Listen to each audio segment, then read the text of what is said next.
जय हिंद। ब्रिगेडियर हेमंत महाजन। आज का विषय है स्नेक्स इन गंगा,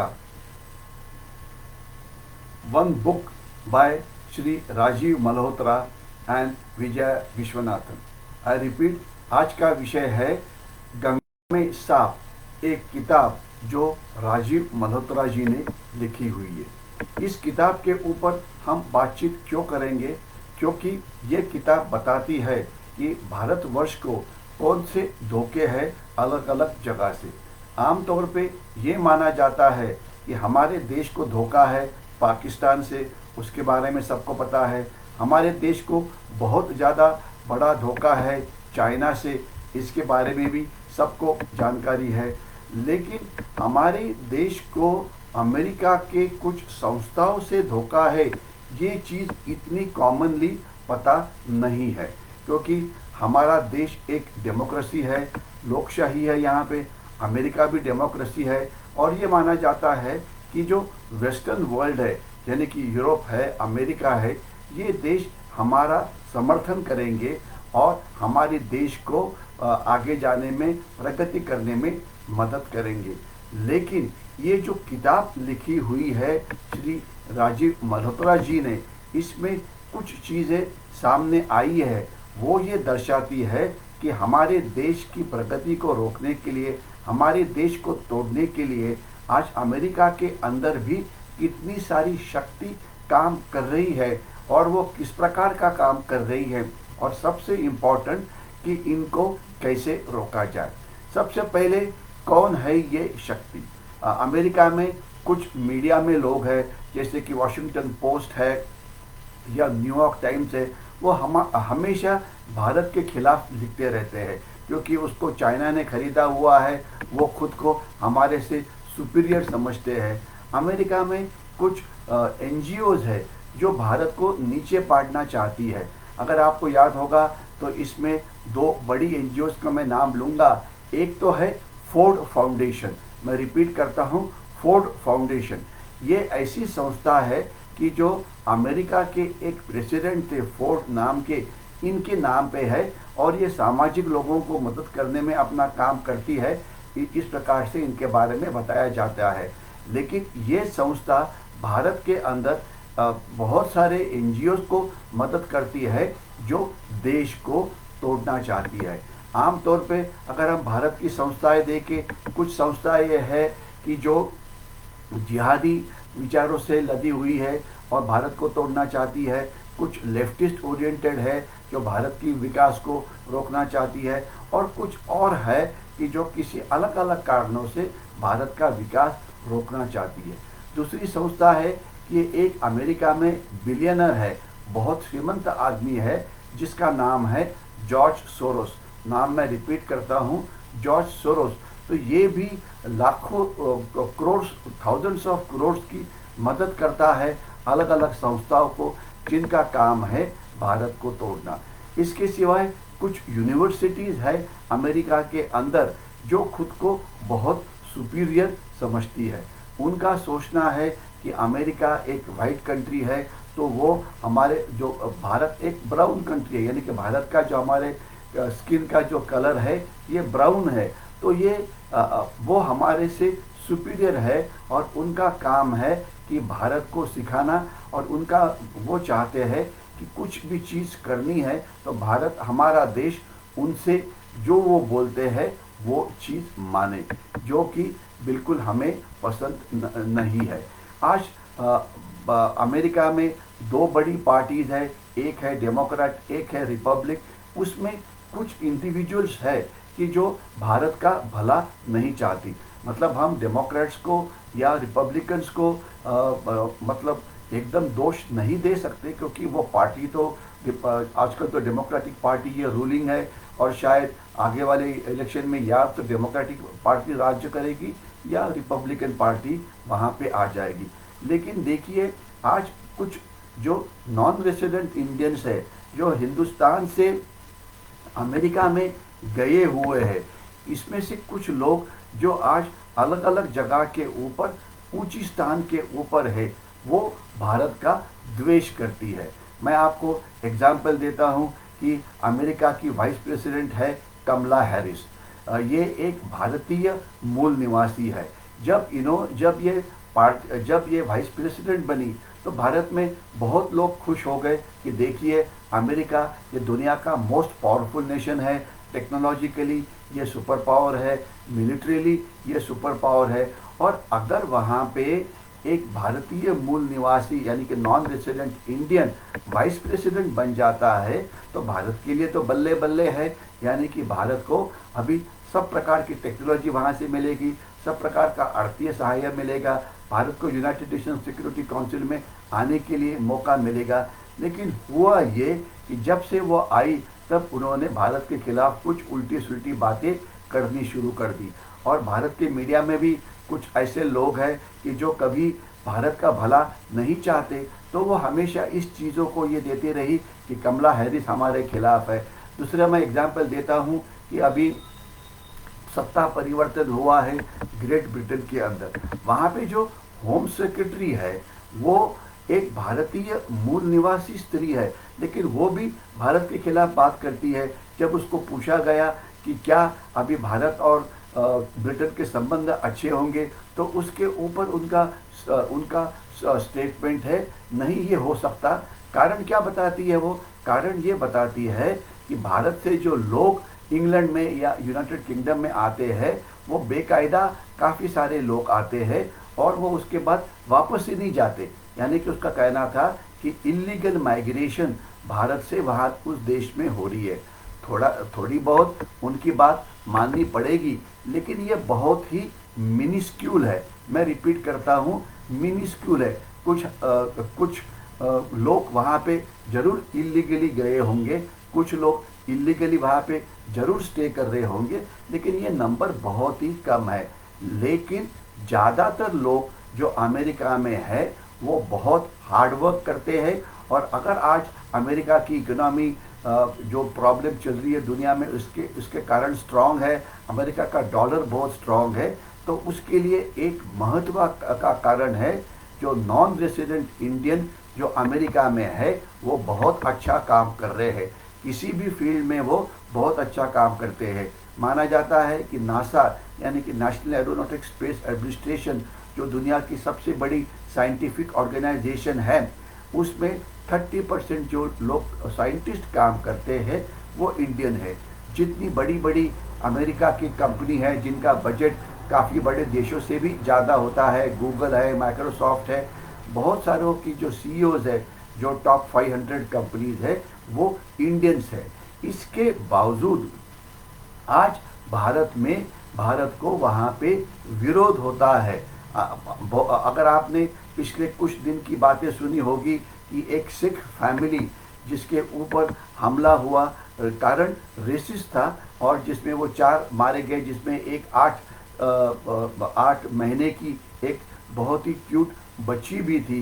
कितनी दुख की बात है। इसके सिवाय कनाडा के अंदर भी भारतीयों के ऊपर हमले हुए हैं। इसके सिवाय इंग्लैंड के अंदर अगर आपको ये पता है कि लिस्टेशायर नाम का एक शहर है, वहाँ पे जो हिंदुओं के मंदिर थे इसके ऊपर हमले हुए। तो ये कौन करता है? ये अर्थात भारत विरोधी लोग करते हैं। इतना ही नहीं, तो आपको ये भी पता होगा कि कनाडा के अंदर एक जगह है जहाँ पे खालिस्तान के ऊपर एक रेफरेंडम हो रहा है, और जब भारत सरकार ने बोला कि इसको रोको तो कनाडा उसे रोकने के लिए तैयार नहीं है। तो ये जो किताब है,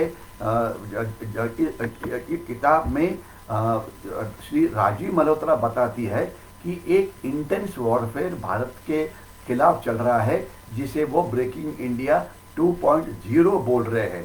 और इसके अंदर ये एक बहुत वेल ऑर्केस्ट्रेटेड है, एक ग्लोबल मशीनरी है, उनकी नई आइडियोलॉजी है। आइडियोलॉजी क्या है? तो वो सोचते हैं कि भारत नाम का देश कभी भी एक नहीं था।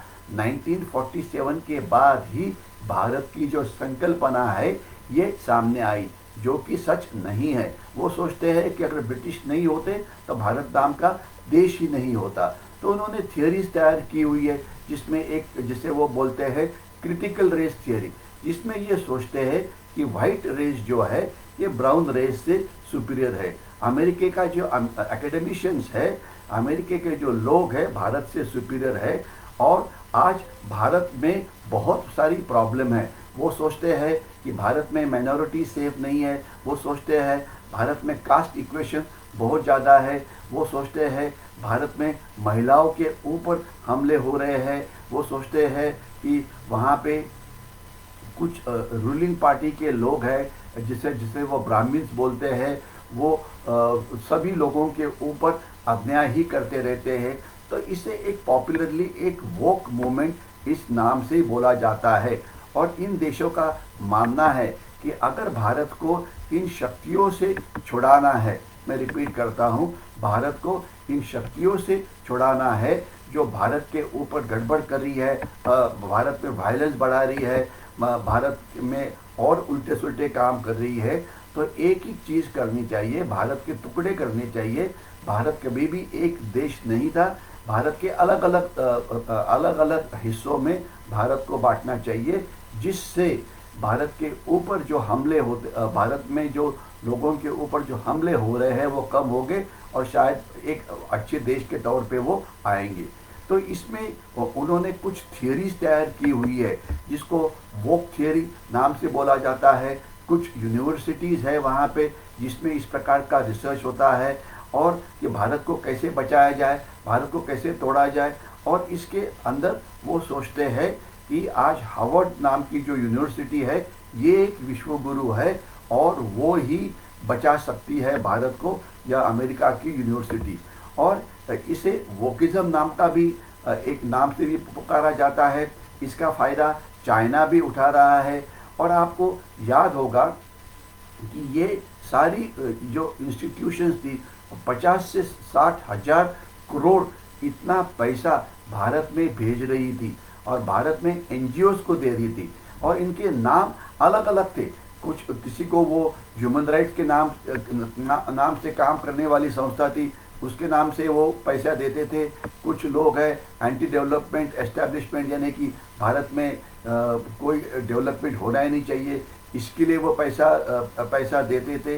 यानी कि नाम स्त्रियों के ऊपर अत्याचार हो रहे हैं तो कुछ इंस्टीट्यूशंस को पैसा दो जो स्त्रियों की देखभाल करेंगे। वैसे देखा जाए तो ह्यूमन राइट्स हो या स्त्रियों के ऊपर अत्याचार रोकना हो या डेवलपमेंट करने में पर्यावरण को ध्यान में रखना हो, ये कोई बाय इटसेल्फ गलत बात नहीं है। लेकिन जिस तरह से वो दिखाते थे कि भारत में अत्याचार ही हो रहे, अरे देखिए भारत से 100 गुना ज़्यादा अत्याचार चाइना में हो रहा है, भारत से 1000 गुना ज़्यादा अत्याचार अमेरिका में हो रहा है। आज अमेरिका में अलग अलग जो उनकी जो गन पॉलिसी है वो अमेरिकन अपने ही लोगों को किस प्रकार से मार देते हैं, ये पूरी दुनिया ने देखा हुआ है। आज अमेरिकन ये काम नहीं करना चाहते, वो पूरा काम जो माइग्रेशन हो रहा है खास तो इंडियंस का, उनसे करवा के लेना चाहते हैं। तो लेकिन कुछ आज भारत के भी तथाकथित विद्वान हैं जो जाके वहाँ पे एक प्रोपेगेंडा करते हैं कि इस देश में बिल्कुल जो हो रहा है वो गलत है। और सबसे इम्पोर्टेंट बात यह है कि एक थियरी वहाँ पे प्रपोज की जाती है, भारत की जो सरकार है इसे बदलना चाहिए क्योंकि वो भारत का नुकसान कर रही है। अभी देखिए भारत की सरकार है, उसे भारत के लोगों ने चुना हुआ है। अगर भारत के लोग चाहते हैं कि सरकार काम ठीक नहीं कर रही है तो 2024 में जो इलेक्शंस होंगे इसमें वो फिर ऐसे सरकार को ढूंढेंगे जो अच्छा काम कर सके। तो ये तो डेमोक्रेसी का यही है कि हर 5 साल के बाद इलेक्शंस होते हैं। इलेक्शंस कॉरपोरेशन लेवल के ऊपर होते हैं, इलेक्शन स्टेट्स में होते हैं, इलेक्शंस सेंट्रल लेवल यानी कि देश के लेवल के ऊपर होता है, ग्राम पंचायत के लेवल पे इलेक्शंस होते हैं। तो अलग अलग डेमोक्रेटिक प्रोसेसेस आज इस देश में है और अलग अलग जगह ग्राम पंचायत हो या जिला परिषद हो या स्टेट असेंबली हो या स्टेट लेजिस्लेटिव काउंसिल हो या या लोकसभा हो या राज्यसभा हो, अलग अलग जगह के ऊपर जो देश के लिए डिसीजंस है वो लिए जाते हैं। तो ये तो मेजॉरिटी से ये डिसीजन लिए जाते हैं। लेकिन ये दिखाया गया कि CAA सेंट्रल जो एक एक्ट हुआ था जिसमें हम हिंदू सिख और मतलब बाकी सभी लोग जिनके ऊपर अत्याचार हो रहे थे पाकिस्तान बांग्लादेश या अफगानिस्तान में, उसमें हम वापस लाना चाहते थे और उनको देश का सिटीजन बनाना चाहते हैं, इसके खिलाफ कार्रवाई शुरू हुई। जो बांग्लादेशी इलीगल माइग्रेशन 5-6 करोड़ का हमारे देश में हुआ है, उसे चेक करने के लिए जब नेशनल रजिस्टर ऑफ सिटीजन की बात हो गई, उसके खिलाफ आंदोलन हो गए। जो सो कॉल्ड फार्मर्स है उनको भड़काया गया कि दिल्ली के आप रास्ते बंद करो। जब दिल्ली के रास्ते बंद हो जाते हैं तो हजारों करोड़ का नुकसान हो जाता है, जो नुकसान आप करते हैं। अभी ये एक चीज़ देखनी चाहिए कि ये जो अलग अलग प्रकार के आंदोलन होते हैं, जिसे आंदोलन जीवी भी हम बोल सकते हैं, वो कारण ढूंढते रहते हैं कि देश में आंदोलन हो।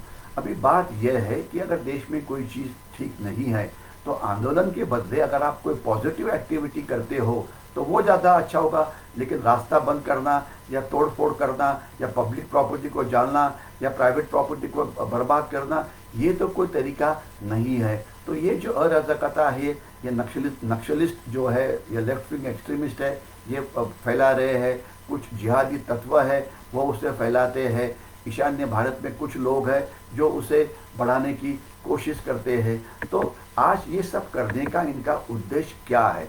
आज चाइना ने अमेरिका के अंदर इतना इन्फिल्ट्रेट किया हुआ है कि चाइना, जो आपको पता होना चाहिए कि जो अमेरिका के प्रेसिडेंट है, अमेरिका के प्रेसिडेंट आज है जो बाइडन। जो बाइडन के जो लड़के हैं वो उनके बिजनेस के अंदर चाइनीज का शेयर्स बहुत ज़्यादा है। यानी कि जो बाइडन के लड़के जो है उसके ऊपर चाइनीज इन्फ्लुएंस है। तो इसलिए वो पॉलिसीज बदली करते रहते हैं और जो पॉलिसी चाइना को अच्छी लगती है वो करते रहते हैं। तो ये सभी चीज़ों के ऊपर आज इस किताब के अंदर बहुत बड़े तरीके से प्रकाश डाला गया है। ये एक बहुत ही फैसिनेटिंग बुक है। लोग सोचेंगे कि स्नेक्स इन गंगा इसका नाम क्यों लिखा हुआ है। कारण यह है कि गंगा जो है हमारे लिए एक होली रिवर है और हम सोचते हैं कि अगर उस रिवर में हम स्नान कर ले तो हमें बहुत अच्छा, हम बहुत अच्छे बन जाते हैं, हमारा लक अच्छा हो जाता है। लेकिन अगर इसी रिवर के अंदर स्नेक्स है तो देश के लिए ये धोखा है। तो ये गंगा जो सेफ समझते हैं वो बिल्कुल एक धोखेदायक चीज़ बन गई है। आज गंगा के पानी शांत नज़र आता है लेकिन अंदर जो है काफ़ी गड़बड़ चल रही है। यानी कि ये जो नई सिस्टम शुरू हो रही है, जिस प्रकार का कॉलोनाइजेशन ब्रिटेन ने काफ़ी 150 साल 200 साल पहले किया था और भारत के ऊपर काफ़ी साल के लिए राज्य किया, उसी प्रकार का कॉलोनाइजेशन वो करना चाहते हैं। इसका नाम बायलाइन ब्रेकिंग इंडिया 2.0 क्यों है? क्योंकि पहला जो किताब लिखा था राजीव मल्होत्रा जी ने, उसे 1.0 नाम से पुकारा गया था, जिसपे उन्होंने बताया कि अलग अलग धोखे जो देश के ऊपर थे।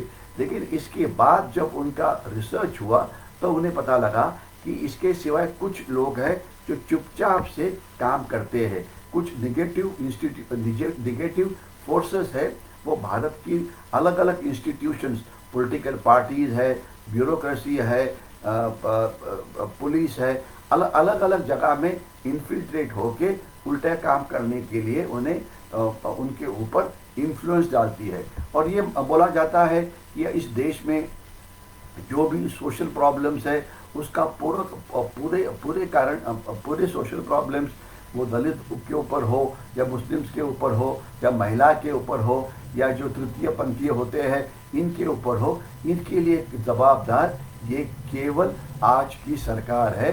तो सरकार को तोड़ना ही चाहिए। तो ये किताब बिल्कुल ठीक तरह से बताती है कि रिसर्च किस प्रकार से चल रहा है, एक्शन किस प्रकार से करते हैं, प्रोपोगंडा किस प्रकार से वो करते हैं, उनका भारत का तोड़ने का इरादा क्यों है, और कुछ भारत के लोग हैं जो उन्हें इसमें मदद करते हैं।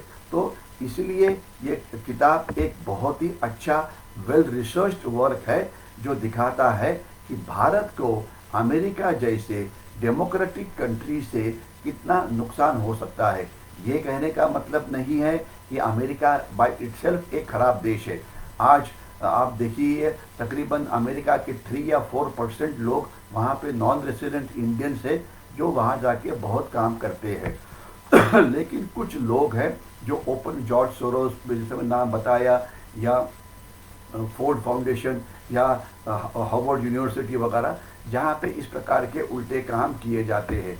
और ये कुछ इसी प्रकार के इंस्टीट्यूशन भारत में तैयार करना चाहती है, जो हमारे यंग लोग वहाँ पे जाते हैं, उन्हें वहाँ पे वो ब्रेन वॉश करना चाहती है और उसके बाद उन्हें वो भारत में भेजना चाहती है, जिससे जो ये स्नेक्स है, जो सांप है, भारत के अलग अलग हिस्सों में ये सांप फैले जाए, जिससे भारत की प्रगति जो है ये कम होगी। देखा जाए तो मार्क्सिज्म या कम्युनिज्म जो है ये रशिया या चाइना से संबंधित है, लेकिन आज कुछ लोग अमेरिका के अंदर है जो सोचते हैं कि उनके सिवाय दुनिया में कोई नहीं है कि जो देश की प्रगति कर सकता है। वो कुछ ऐसे इश्यूज उठाते हैं जो काफ़ी बार नॉन इश्यूज होते हैं। तो देखा जाए तो ये किताब के लिए हमने श्री राजीव मल्होत्रा जी को कॉम्प्लीमेंट करना चाहिए। ये एक बहुत ही प्रोवोकेटिव बुक है जो भारतीयों को आँख खुलने में मदद करती है। तो मेरे ख्याल से ये ऐसे एक किताब है जो भारतीयों ने पढ़ना चाहिए। इसमें जो धोखे हैं ये समझने चाहिए, और सबसे ज़्यादा इम्पोर्टेंट ये है कि इन धोखों को यूनाइटेड भारत, यूनाइटेड हिंदुस्तान किस प्रकार से इसके खिलाफ कार्रवाई करके इसे रोक सकता है, ये सबसे इम्पोर्टेंट चीज़ है। जब तक हम धोखे ना समझे तब तक इन धोखों के खिलाफ हम सही कार्रवाई नहीं करेंगे। तो इसलिए ये किताब भारत के दुश्मनों को ढूंढने में एक बहुत ही अच्छी मदद करती है। इसलिए snakes in Ganges breaking India 2.0 ये किताब it's worth its weight in gold, उसे हर भारतीयों ने उसे देखना चाहिए। मैं यहीं पर रुकता हूँ। जय हिंद।